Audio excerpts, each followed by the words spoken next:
So we had the exam come through. Hardly anyone didn't do the exam, so that's good. We have just a couple of people that I think that might have been withdrawing. So that's kind of the most important part of your guys' grade is the exams. They make up a full 2/3 of your grade, and it looks like the results thus far.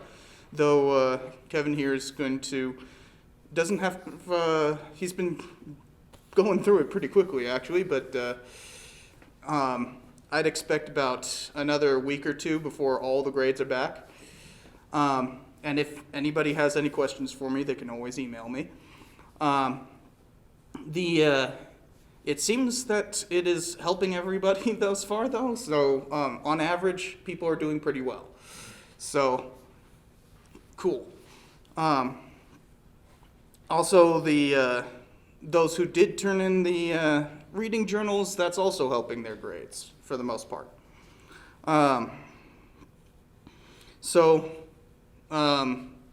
You guys, those who are listening in and everything, should be getting those grades in a week or two, if you haven't already. So today, we're going to be talking about the slave system in the United States. In fact, we're going to be talking about that all week. The weird thing about this is that, for all the lofty words that we've talked about, all the lofty ideals of the revolution and that which followed, this has always been looming in the background, right?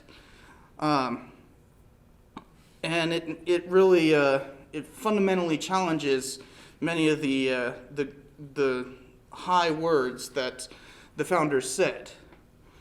But one thing to note is that this is only going to cover until the Mexican-American War, which is in 1846. And that being said, there's still a lot to cover. And something that a lot of people misunderstand about American slavery in that is that they tend to think of it as a purely Southern thing. That was certainly not the case in the beginning.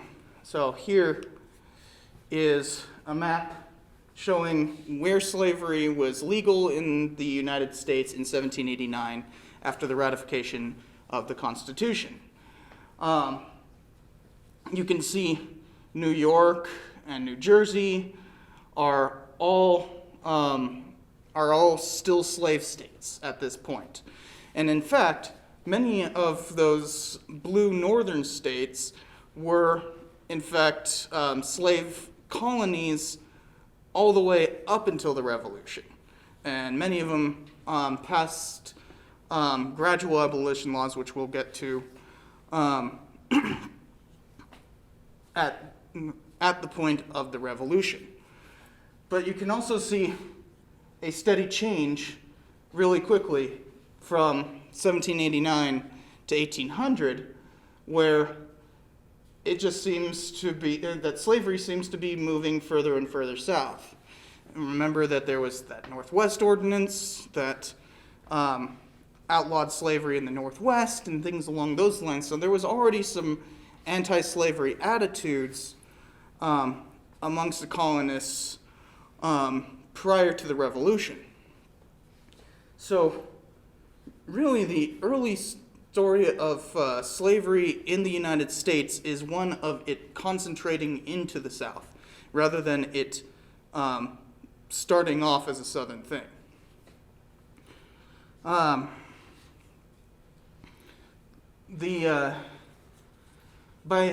the end of this, by the end of the lecture, we will see that it will have formed basically where it will remain for the rest of this class, which is in the South. But it continues to spread westward, and that will become the greatest issue facing the United States, which will lead us to the Civil War. But as you can see here, even in 1837, there's a very clear southern trajectory for slavery. So even throughout all of this period, it just keeps moving south. It's not that it started there, it's that it ended up there. So when talking about slavery, there's a lot of folks who mix up the terminology. It's pretty easy because a lot of people are fairly loose with the term slave, but that is quite a disservice to those who were under the system, let alone just the English language. So the slavery that we're talking about today is mostly chattel slavery, which basically just means personal property. Now, there are many types of slavery. In fact, there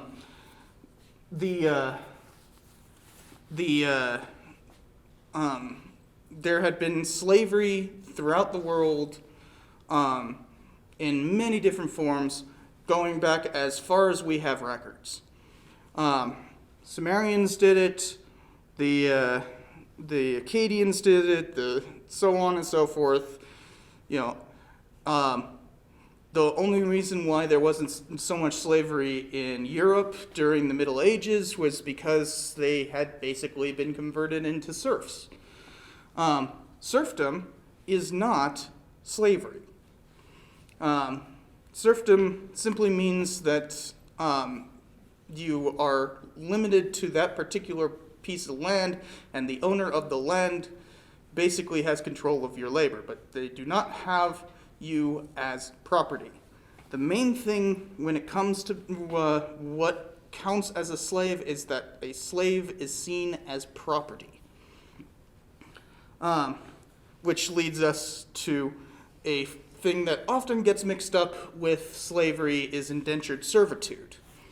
In common practice prior to the Revolution, and actually going through it, but not so common after the Revolution, but still a practice that would be practiced all the way up until the Civil War, was being transported under articles of indenture. What that means is that people would be transported across the Atlantic or any kind of, or to any other place. This was common for people like settling Australia but that was mostly a penal colony in the south of Australia, or to South Africa, India, all these kinds of places. Indentured servitude meant that you signed away a certain amount of your years of labor in order to pay for that transportation. There were other ways of getting indentured, like as punishment, for instance. A lot of the time, indentures were handed out as a form of punishment, but normally that was part of being transported to a colony to work in a colony. So that was just part of the deal of making it across the Atlantic, especially for poor people. But these indentured contracts could be as low as 1 year, but were typically around 3 years. And you would see it vary all the time because it was individually negotiated. So of course there were much more exploitative things than just 3 years. But once you made it to those 3 years, oftentimes you were, especially during the colonial period, you were actually promised land. So people who made it through their indenture got land. Of course, one of the interesting things is that there's a argument amongst historians as to whether or not this incentivized even harsher treatment of indentured servants, because they have a limited time, so why not work them as hard as possible? rather than ones that you have to keep and maintain your property. So sometimes you would see indentures actually not making it through their indentured period. So not that that's not a horrific and an exploitative system, but it is not slavery. Because slavery, you are property. Indentured servants had rights. Remember, if we go back to the lecture about like Bacon's Rebellion and how that had a lot to do with indentured servitude, the indentures felt that they had rights, whereas slaves, by virtue of being property, do not. Then a much weirder form of slavery was common throughout the American continent, which was Indian slavery. It obviously predated European conquest, but especially out here in places like New Mexico, there was actually a thriving trade in Indian slaves. The Spanish continued to buy slaves from the likes of the Utes, Apaches, and Navajos, who would in turn raid deeper into the continent to get slaves and sell them to the Spanish. There were thriving slave markets, especially in Taos. Taos was a major slave market. And this devastated interior tribes like the Paiutes or Shoshones, who in turn became so destitute from this that when white people encountered them, for instance, Lewis and Clark were the first ones to run into the Shoshones, and Jedediah Smith was one of the first to run into the Paiutes. That for any significant amount of time, there had actually been a couple Spanish expeditions into the interior that had run into the Paiutes, but there's weird records when it comes to that because they didn't use the same names that we do. But they repeatedly used what is now considered a slur, but was actually meant to describe their deplorable conditions. They were called diggers with a D, meaning that they dug to find roots and berries that was mostly their sustenance. They were so destitute that they had to dig in the ground to find roots, rather than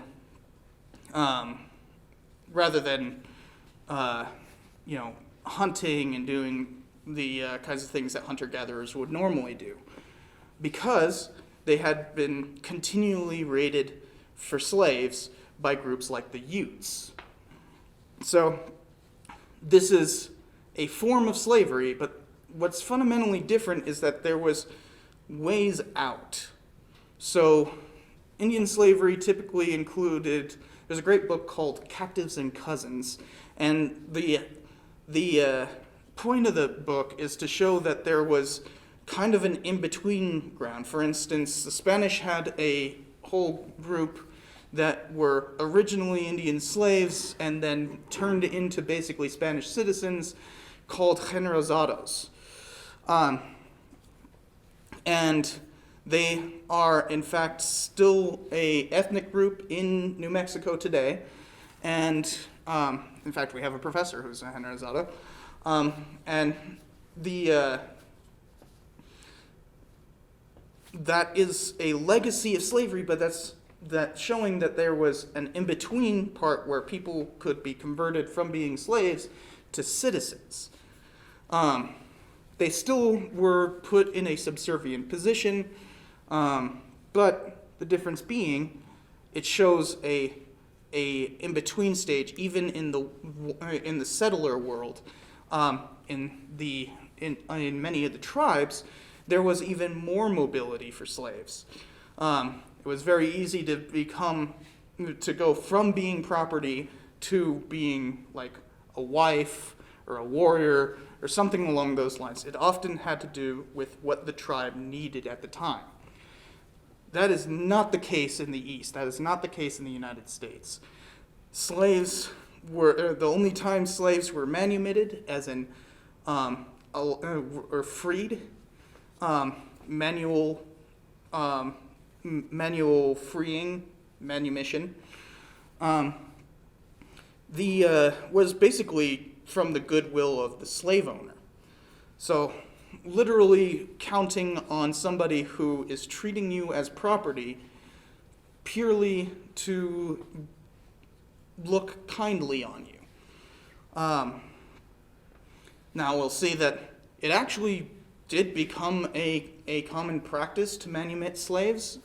It was rather famous in the Roman Empire, for instance, and Roman Republic before it, that manumitting slaves is kind of a way of saying, like, this is one of the good ones, and they are therefore allowed to be free. But that is purely a tradition. There's no force of law behind it, and in fact there will be laws that we will see that actually try to limit the practice of manumission. Especially in places like Texas, when it became a republic, literally had to manumit your slaves, you had to get permission from the Texan Congress. That's how restrictive it got. But another form of unfree labor was debt peonage, and this was actually pretty common here in New Mexico. Even after the Civil War. In fact, it wasn't eliminated until 1867. But the basic thing is that a person is is signing away their labor to pay off a debt. But what makes this particularly coercive is that that debt continues to grow until you can no longer pay it off with your own labor. And therefore, it's a situation where, yeah, you're not a slave, but you're not free either. Debt peonage was common throughout the West, and it would actually become a pretty common institution with Chinese laborers as well to pay off their transportation over here. That would be called the coolie system, but essentially the same thing as debt peonage. Then, of course, there's conscription, which we still have today. In fact, there's still forms of conscription that people who are in the army right now are technically what's called judicial conscription, as in you do something bad when you're a kid, you're like 18 or something like that. Well, I mean, technically that's an adult, but to me, you're a kid. And the judge will tell you, either you're going to jail for 2 years or you can join the army. That is a form of conscription. That is unfree labor. You didn't have much. I mean, technically, you had a choice between jail and jail and the army, but yeah, that's not exactly the same thing. And it's actually still a practice today. In fact, I remember going to basic training with some of those guys. But the conscription is also the draft, which we had in the U.S. from 1862 to 1865, and then from 1917 to 1918, and then once again from 1940 to 1973. So, not too long ago, conscription was pretty standard, and this just means that you are forced to be in the army. There was also press gangs, which operated in the U.S. from the founding all the way until at least the 1860s, where basically if you were in a port town, this gang of sailors would come up and then force you to be on the ship, and now you're in the Navy, buddy. That was a common practice for years and is a form of conscription. And of course, there were the Militia Acts from beginning in 1792, which allowed the states to conscript people. And those operated all the way until World War I. Well, until 1916, but we don't need to get into the specifics of that. But the Militia Acts operated all the way until the creation of the National Guard. So conscription was actually pretty common, and it is absolutely a form of unfree labor. But it is more akin to, say, indentured servitude than to slavery. Then, of course, there's corvée labor. Now, corvée labor is something that we actually still do today, and is especially common in small communities. It's basically, hey, everybody in this area, we need your help. You know, there's a flood in Houston. Get down there, help us. Now, this can be coerced, though. States still coerce labor through the corvée. As in, you are part of this community, you need to donate your labor in some way. Essentially, it is community labor that, for instance, this is often mixed up with slavery when you're talking about it on a massive scale. So, for instance, people like to say that the Great Wall of China was built by slaves. No, it was built by the corvée.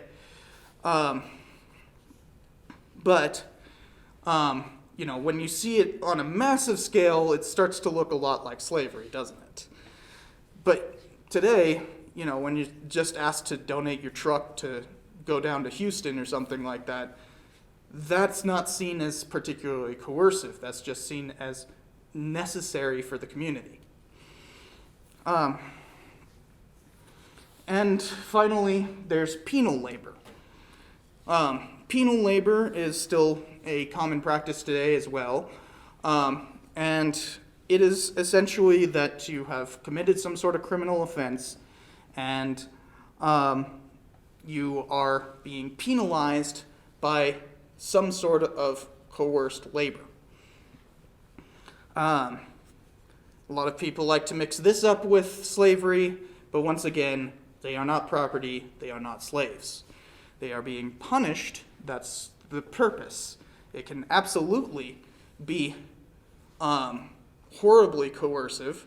In fact, there's a great book called Worse Than Slavery that talks about how bad it really got in Mississippi with Parchment Farm, where people would actually especially black men, would be penalized for vagrancy simply because they were out and about, like literally just because they were standing around, being a vagrant, not having a job, essentially, and they would be sent to Parchment Farm, the prison there, to work on the farm. And sometimes even convict leasing, where convicts are leased to nearby businesses or farms or whatever to work those. You can see how this starts to look kind of like slavery too. But all of which are not slavery. Today we're primarily talking about people being treated as property. So even from the beginning of this republic, the institution of slavery was well protected.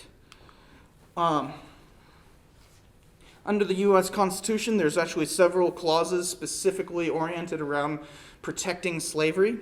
For instance, in Article 1, Section 2, Clause 3 says, Representatives and direct taxes shall be apportioned among the several states, which may be included within this union, according to their respective numbers, which shall be determined by adding to the whole number of free not taxed persons, including those bound to service for a term of years, and excluding Indians not taxed, 3/5 of all other persons.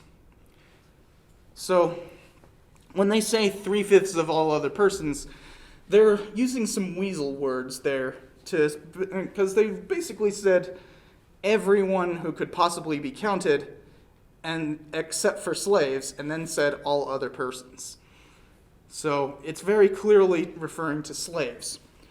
And this is referring to how many House members could be apportioned to a state, and it also counts for how many electoral votes are in a state. And so, the more slaves that are in the state, the more voting power they have, despite having less voters. This is called the 3/5 compromise because actually the slave states obviously would want them to be counted as a whole person, and the non-slave states didn't want them to be counted as a person at all. So oftentimes you'll hear people talk about this as like 3/5 is some sort of horribly coercive thing. It's like, well, no, the slavers wanted a them to be counted as a full person because that would give them more voting power. But you can see, with more voting power means more power to keep and maintain slavery. Also in Article 1, but in Section 9, there is what's called entrenchment, which basically means that is that standard Congress shall make no law kind of thing, right? Specifically, there were several other clauses of entrenchment there, but one specifically related to slavery, and in fact the only time that that slavery was directly mentioned, specifically stated that the U.S. could not pass a law about limiting the slave trade until 20 years had passed from ratification. Of course, the U.S. would actually restrict it as soon as they possibly could, but the Constitution limited them to not passing it until 1808. They actually passed the complete abolition of the slave trade in 1807, but it couldn't go into effect until 1808. But even before that, they had passed things like the 1794 Slave Trade Act, which, while not prohibiting the actual slave trade, did prohibit, let's just go by what the act actually says. An act to prohibit the carrying on the slave trade from the United States to any foreign place or country. So you can see there's already a push to stop slavery in some way, even before the Constitution will allow for it. But this is also a time where the Federalists were in control, and the Federalists were much more patrician and unwilling to let the average people speak. And the average people actually wanted slavery. It was incredibly beneficial to the U.S. economy. Also in the Constitution is the Fugitive Slave Clause, and this will be a point of contention throughout all the way until 1865, when slavery is eliminated. It is Article 4, Section 2, Clause 3, saying, "No person held to service or labor in one state under the laws thereof, escaping into another, shall, in consequence of any law or regulation therein, be discharged from their service or labor, but shall be delivered up on claim of the party to whom such service or labor may be due. So, and eventually they passed a law clarifying what that was, saying that slave owners were allowed to go and catch their own slaves. But that constitutional clause isn't actually very clear about how slave catching can be done. It literally just says delivered upon claim. Whose claim? How is that delivery made? How do you verify it? These are all huge issues that would become more and more contentious over time. And in fact, there would be minor fights throughout the Union over fugitive slave catching, basically all the way until the Civil War. There was several killings in Pennsylvania, for instance, right before the passage of the Slave Trade Act. I mean, not the Slave Trade Act, the Fugitive Slave Law in 1793, over slave catchers coming into Pennsylvania to catch their slaves. But then communities there protecting the slaves and basically making it impossible for the slave catchers to operate. And so sometimes they'd kill the slave catchers would kill them. There was a bunch of fighting there from this late 1780s all the way until basically the Fugitive Slave Law was passed to stop it. Americans don't really like other Americans murdering each other. So you have all of that built into the Constitution. Very clear, a very clear bent towards slavery. Partially because a lot of the states very heavily depended on slavery to produce goods. And remember that whole triangle trade that we had talked about before, where the middle colonies financed it and the northern colonies did the actual trading? So no one's innocent here. Everyone's part of the system. And eventually, once the slave trade the transatlantic slave trade, of course there's an interior slave trade, but the transatlantic slave trade gets eliminated. The U.S. is still dependent, northern states, are still dependent on southern slavery, because by that point, they're starting to create their own manufactured goods. That cotton needs to be manufactured in New England. So New England continues to depend on slavery, even though they eliminate it. But according to the 10th Amendment, which states, the powers not delegated to the United States by the Constitution, nor prohibited by it to the states, are reserved to the states respectively or to the people. This basically meant that the states got to decide on whether or not they would allow slavery. So it became a states' right. That term's going to come up a lot and is quite a contentious issue, to decide whether or not they wanted slavery. You'll hear people talking about the Civil War as about states' right. Well, states' right to what? Just to decide how they will make laws about property within that state, property being slaves. So, the entire system was built in a way that could eventually destroy itself, but still reinforced by even the Constitution itself. So, let's talk about that system. With the end of the slave trade, first, so we talked about how the Slave Trade Act in the 1790s eliminated Americans trading slaves away from the U.S., but in 1800, it actually eliminated Americans investing in the slave trade in any sort. Americans were not allowed to engage in the slave trade save for slave ships arriving on American shores to trade.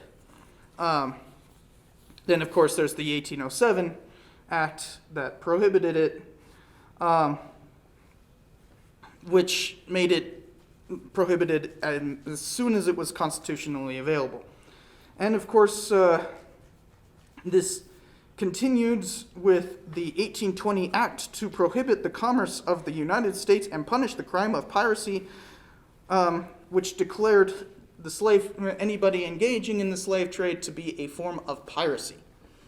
And in fact, immediately after the passage of all that, the American Revenue Cutter Service, which is now the Coast Guard, but they essentially were there to tax ships coming in, because remember, we were under a tariff system where goods coming in were taxed. But they started functioning as an anti-piracy force to specifically stop actual piracy and the slave trade. Beginning in 1819, the U.S. actually joined the British along the African coast, specifically to stop the slave trade there. It was not particularly effective because a squadron might sound like a lot of ships. You have something like 1 or 2 frigates along with many other ancillary vehicles, and frigates are the biggest ships in the U.S. Navy at this point. We didn't have any ships of the line. Those are just 1 or 2 of the biggest ships and a number of smaller ones to control the entire coast of the second biggest continent on Earth. Yeah, it's not going to be particularly powerful. And the British actually were pretty lackadaisical. Most of the fighting during the African slave patrol was done by the U.S. Navy, because we were actually more active than them. So, odd, because they actually had more ships and a much more powerful navy. To try to catch ones that had escaped through that, in 1826, we created the Brazil Squadron, which operated all the way until 1905, actually, specifically to catch transatlantic slave trade stuff going towards Brazil. And because Brazil actually had it legal. So the U.S. was kind of fighting a proxy war on the seas with Brazil. Portugal at first, and then eventually Brazil itself. But really, we were trying to stop the slave trade. All that going on doesn't mean that there wasn't a slave trade within the United States among the states, but it does mean that the transatlantic slave trade was eliminated as quickly as we possibly could according to the Constitution. But generally, there was this idea that by eliminating the transatlantic slave trade, there would be no impetus for the slave trade to continue growing within the United States. There was this kind of idea that slavery was a temporary measure, a way of guaranteeing labor in a frontier setting. And in fact, most of the Founding Fathers actually believed that that was the case, that slavery would eventually wither and die. And this was part of the whole thing with that market revolution that we talked about during the era of good feelings, was that eventually industry would take over, right? There's this idea that like the yeoman farmer will eventually have enough of his, the lands will be divided in a way that a singular yeoman farmer could operate each farm, and there's no need for these massive plantations because the yeoman farmer will be able to do it themselves, no longer needing slaves. That's the idea, at least. But you can see from the numbers here that, in fact, slavery increased rather steadily. Though it's important to note that slavery decreased in terms of total population, that the U.S. population of citizens outstripped the population of slaves, but not by much, because in 1790, the total percentage was 17.8% slaves. That's literally the entire population of the United States was almost 18% enslaved. But by the beginning of the Civil War, that percentage had dropped all the way down to 12.6. But also, if you look at those total numbers, you can see that they're still rapidly increasing. By the point that the slaves' numbers are in the millions by the time of the Civil War. So there's some argument to be had over whether or not this whole idea of slavery withering away would ever actually happen. Because you could easily see that, why don't we just use slaves in the factories instead? It seems somewhat naive, at least to me. And especially by 1828, John C. Calhoun, remember we had talked about him with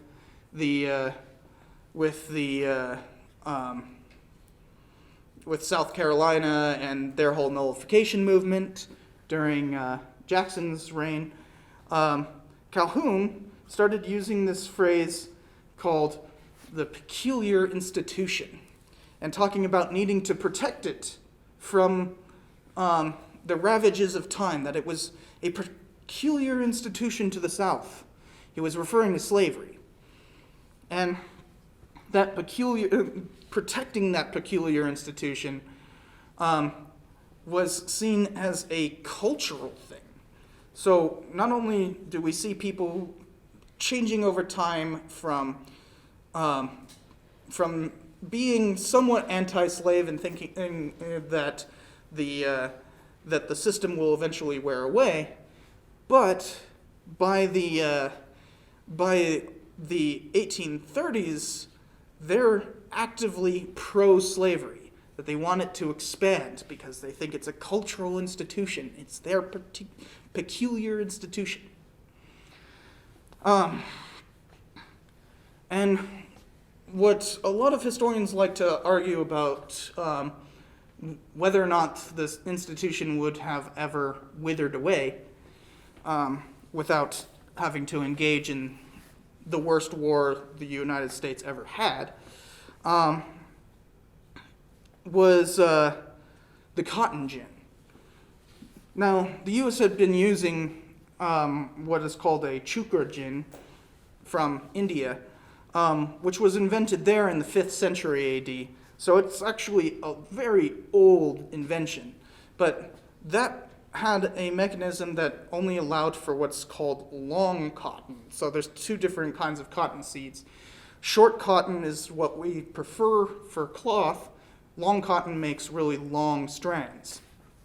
It makes it more difficult to weave and much more coarse. But with short cotton, you had to pick it out yourself.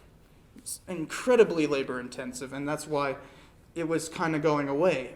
But in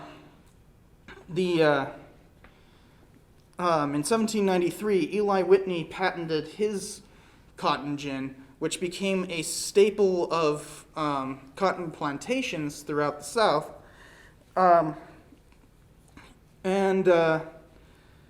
and it allowed for much easier picking of that short seed cotton, which meant that you could basically just churn out all of those seeds. You just go out, pick all the things, and put it into the gin, crank it there. All the frickin' little bits of seed that are inside the fluff would get churned out, and you'd be left with the bale that you need, the bale of cotton that you need.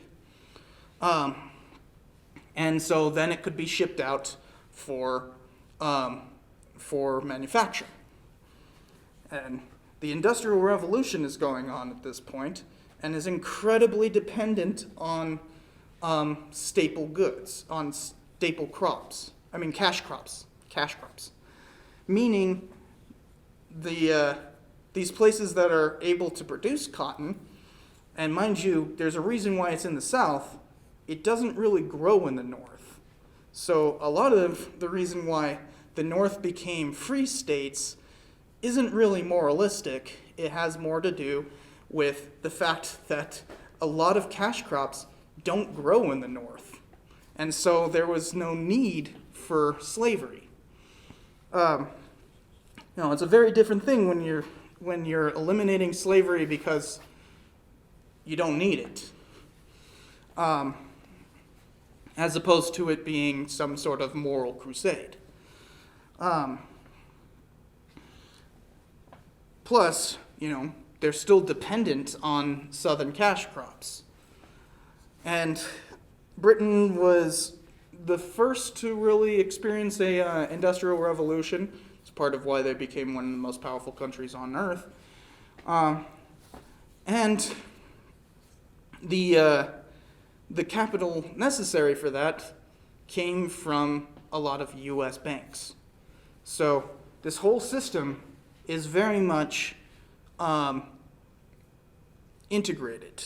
There's not free states and slave states, and they're totally separate. Both of their economies still function on slavery, whether or not that state has slavery. And so, with the invention of Whitney's cotton gin, slavery, of course, got a renewal on life. We can argue about whether or not slavery would ever truly wither away on the vine, but this definitely amped it up. And once the North started industrializing themselves, especially after the War of 1812, now you've got an internal system that eliminates Britain altogether. So, we're talking a lot about this stuff economically, that there's a particular impetus to all of that kind of stuff, but it really forgets who are these slaves, because life as a slave was substantially different from other Americans. Of course, they're being treated as property, right? So, of course, that means that they have to be coerced. If you have an animal, such as a horse, that you're trying to train, what do you do to train a horse? Especially a wild one like a Mustang. You break it. You have to break a horse in, right? Same thing with slaves. You have to break them in. And this meant corporeal punishment. Especially any kind of, corporeal meaning any kind of bodily harm. So whipping was a pretty standard thing. In fact, if you've ever heard the term cracker, it might actually refer to slave masters using whips. But most of the time, same thing with horses. And unfortunately, this is going to be a pretty common analogy because slaves and horses were actually regulated pretty much the same way. So, for instance, there were particular limits on what kind of punishment you could deal to a slave. Because, just like with other forms of property that happens to be living, the state doesn't want you to be cruel. So, animal cruelty was regulated pretty much the same way as slavery cruelty. Now, this is not some sort of trying to be humane or anything along those lines. You okay there?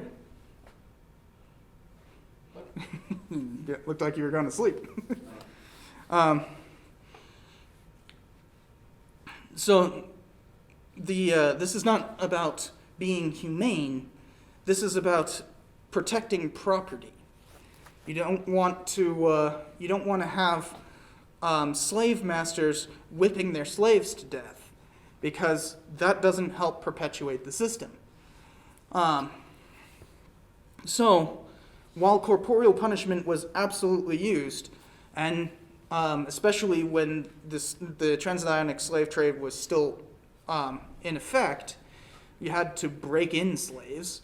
But then once you have them and they're a couple generations in, and remember, this is generational property, if your female slave happens to give birth, whatever she just gave birth to is still your slave. So you can instead rely on indoctrination from that point onward. And so there was entire socio-cultural movements such as Christianization and basically trying to treat young slaves as like part of the family in that, which we will get to slaveocracy in a little bit. But mental coercion is also a significant part of the slave system. W.E.B. Du Bois calls this not doublethink. Oh, man. I'm mixing him up with George Orwell. That's weird. But basically, people were of two minds, that they had this enslaved mind and, those who yearned to be free.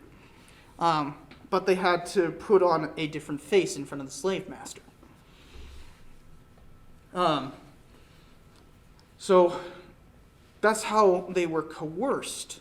You have you have the carrot of, hey, you're part of the family, and the stick of physical harm.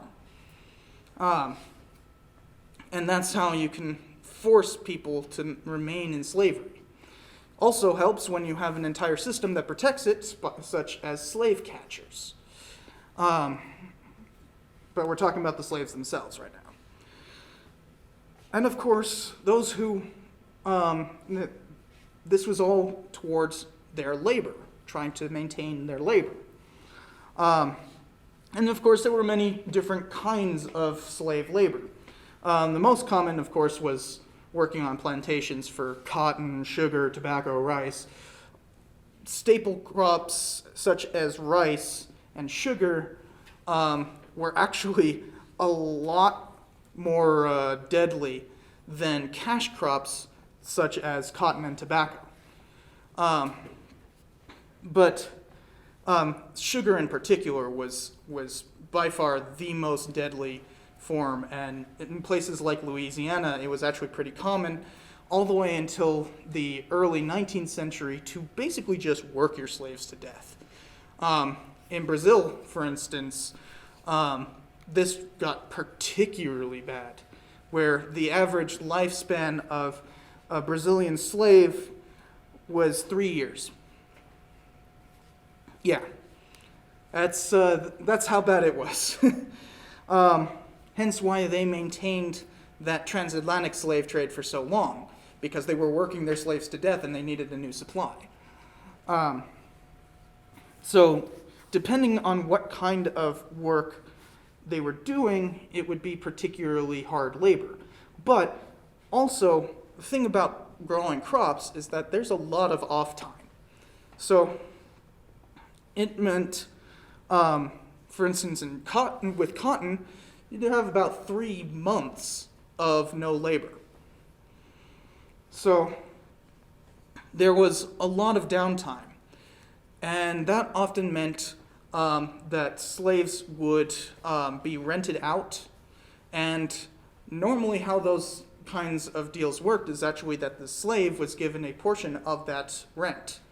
So they would maintain their own gardens, their own, they would have some sort of money. Some slaves would actually end up buying their own freedom through this method.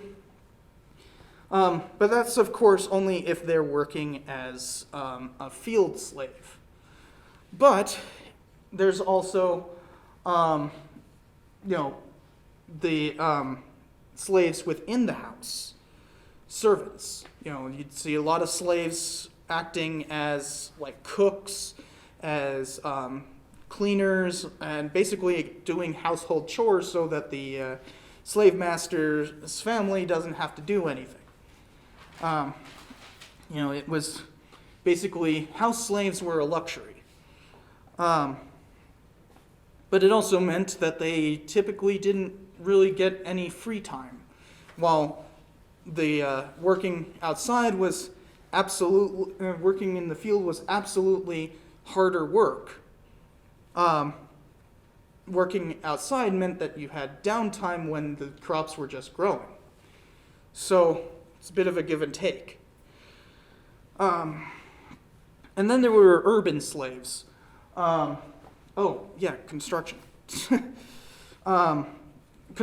Slaves were often used in construction. For instance, a lot of the U.S. Capitol was actually built with slaves. And even some indentured servants, in fact. In fact, the main person who was in charge of building the White House was an indentured servant, and he was in charge of a workforce that was mostly enslaved. When it came to repainting and rebuilding a lot of the stuff after the War of 1812, after those burnings in 1814, most of that was done by slaves. So, a lot of canals were built with slavery. A lot of infrastructure was built with slavery, especially in the South, where you could rent slaves from their masters. Remember that whole thing about downtime.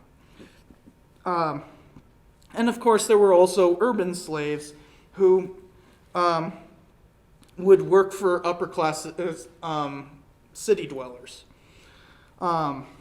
Especially doing some sort of craft work or house slavery.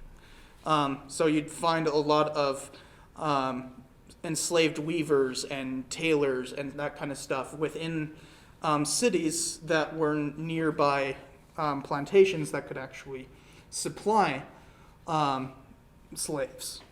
Because remember, slaves are treated as property and therefore can be traded for whatever means necessary. So you have many different types of many different types of labor within the system of slavery, and that really informs how slaves lived. But they also had to be transported. So you've probably heard the term "sold down the river," or "up the river," or whatever. Sold down the river. And the basic idea is that if you have a particularly disruptive slave, that you rip him or her from their family and sell them to the next plantation or whatever down the river.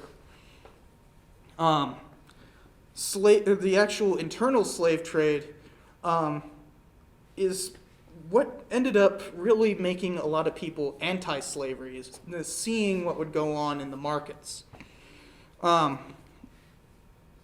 Because it's also the best time for a slave to escape, right? It's while they're being transported. So that's when they have to be particularly coercive, especially physically. And Americans seeing that might turn them against the system. So you'll find a lot of abolitionist literature looking at slave markets because this is when it's most visible. It's also when it becomes its most cruel. Because separating families was extremely common, if not thought of as a standard practice, because a family has a reason to rebel, individuals don't. And so slave societies such as Virginia, which steadily waned in terms of its ability to create cash crops, like, and especially North Carolina, where cash crops steadily became less and less profitable as people figured out how to grow tobacco elsewhere. The main profit that a lot of these plantations ended up being was just breeding slaves. They were essentially slave breeders, and they would sell them through slave markets within the American system. So obviously there was a bit of a pushback by slaves themselves. This entire system doesn't really make for a good life, does it? So you've probably heard of the lazy Negro stereotype.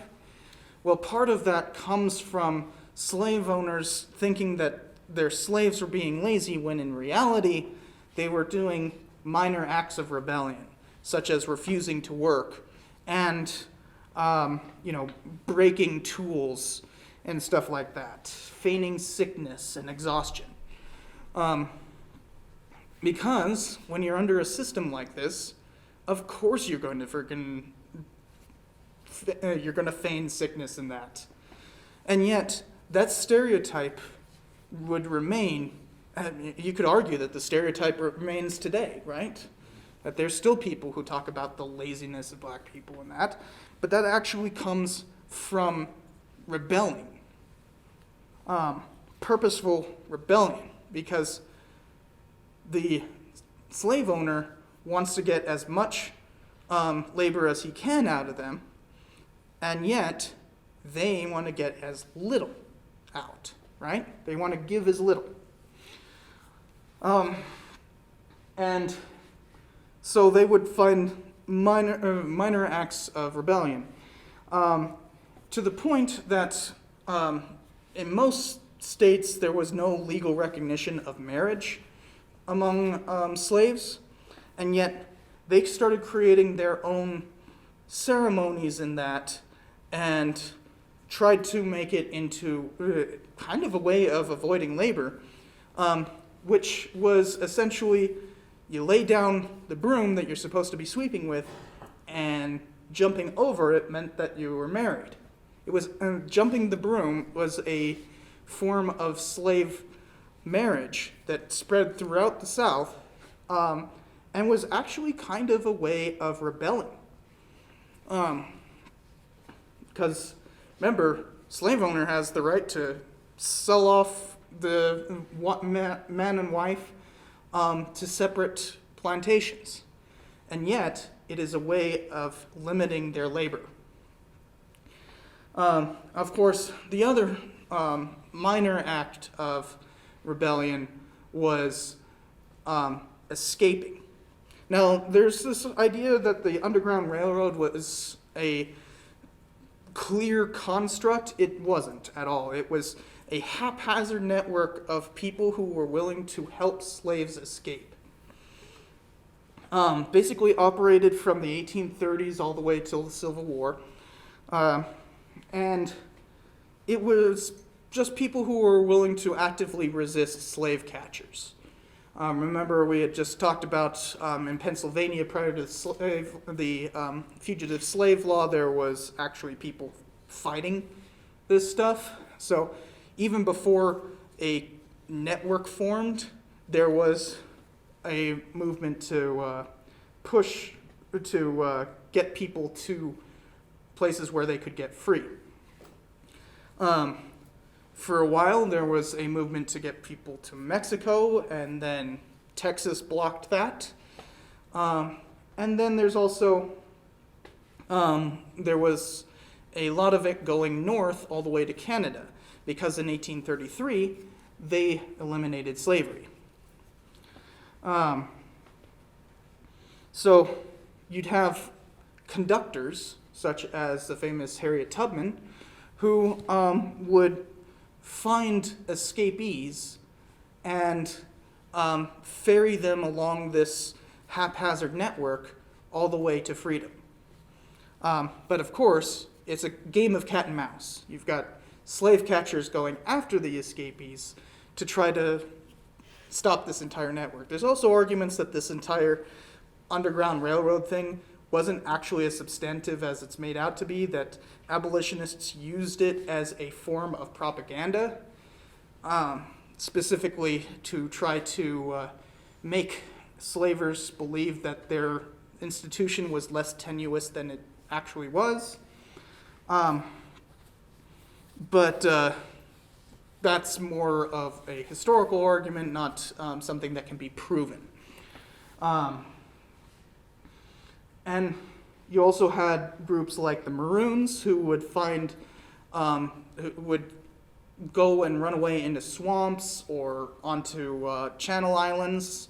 A lot of southern states have thin islands that ring their Atlantic border, and they would escape there and essentially create free societies of Maroons. So you had Maroons that were quite a threat. So you'd end up having slave catchers who would go and raid those things and just kill everyone that they possibly could, because you don't want them to allow for that. One could argue that the first Seminole War was essentially that. After all, the first attack Jackson did was against a place called Negro Fort, for obvious reasons. It was actually, he referred to it by another N-word that we will not utter here.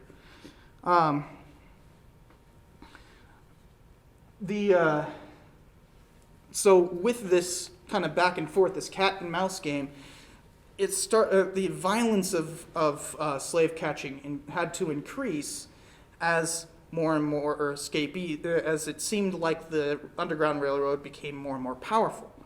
So we started seeing a lot of border raiding throughout the United States from the 1830s all the way to the Civil War. And in fact, entire towns would get in shootouts with slave catchers sometimes. It was quite a violent period, and gets forgotten because it's haphazard. There's no coherent movement. But these are minor acts of rebellion. There were far greater acts. Oh man, we're running out of time. So we'll have to leave the greater acts of rebellion for later. But suffice it to say, this system was born in blood and would only end in blood. So, we don't really have a lot of time. Any questions? Keep in mind when we're talking about all this, that this is a system. It's not about the individual slave owners. It's not about the individual slaves. It's not about the individuals who are engaging in the system as a whole. Yeah, and think about how that fundamentally challenges the entire idea of, that American liberty, that this idea of a country founded for freedom engages in such a system and even perpetuates it. Question. When's the next quiz? Well, the quizzes are not are purposefully not known when they will Okay. come out. So, yeah. Well, without further ado, have a good day.